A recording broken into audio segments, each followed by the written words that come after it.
governed by the rule of law. This is a legal principle that everyone is under the same law, that we're subject to the same laws, and none is above the law.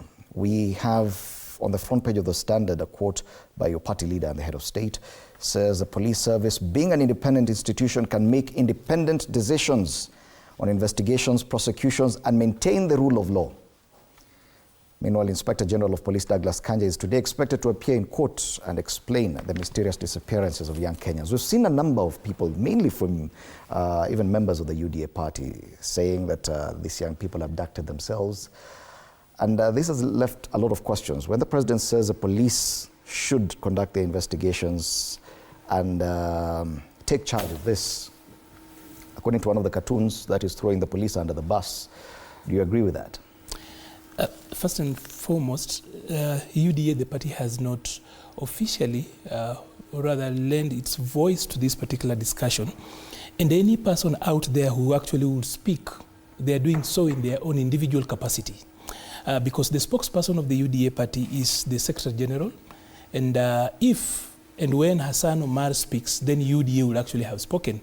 The people speaking, those are their individual opinions, and they should be treated as such because we know how institutions work, we know how political parties, who is the voice and the spokesmanship is actually vested in the office of the SG.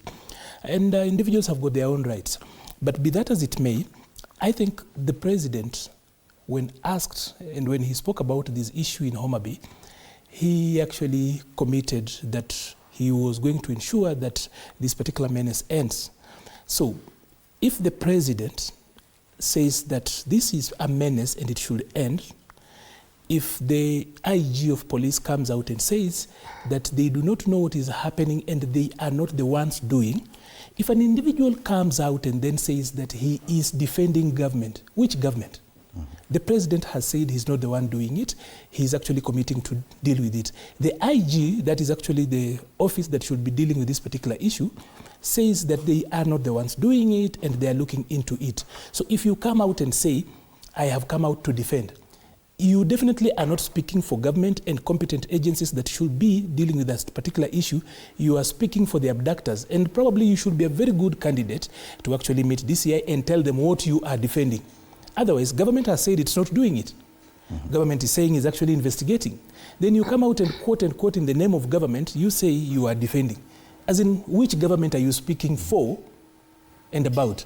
Because the president, who is the spokesperson of this particular government, has said this is a menace, it must stop. The IG, the person actually who takes care of our safety, he says this is a crime and the police do not do that and we are investigating. Then you pick a microphone or you pick your phone and then you are tweeting in the pretext that you are defending government. Which government are you defending?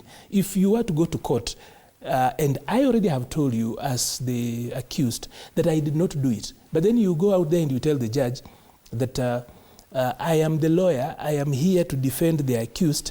He did it because of you are not representing me. So those that have actually gone out and justified and rationalized and normalized this particular thing are doing so in their own individual capacity and not of government or the party, because this is a government that actually is subject to the rule of law.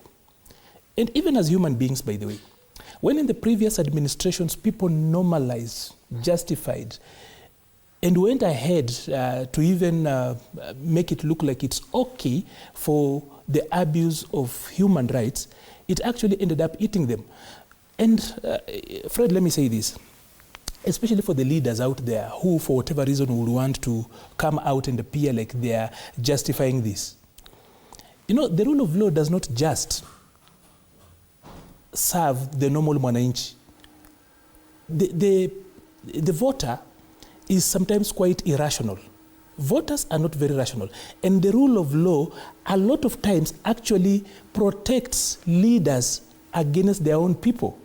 Because let me say this at the very beginning, that if citizens who are perceived to wrong politicians, leaders, and their administration are okay to be abducted and dealt with in that particular manner, Then if the rule of law does not apply where citizens, quote unquote, are suspected to break the law, that then you can do with them as you wish.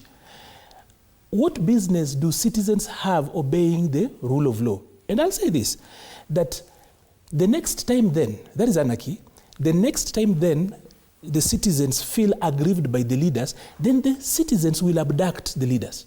Remember, the citizens are more. This country has got about 5,000 leaders. We have got 55 million, going to 60 million people. So if we justify that if citizens make the people in power are alleged to actually wrong the people in power, it is okay for us to actually go against the law. Then we will also be telling the citizens that it's okay. The next time I am told that my MP has actually used CDF wrongly, then I will proceed with the boys in the village and but the concern, Kathy, is that some of these comments were made on the same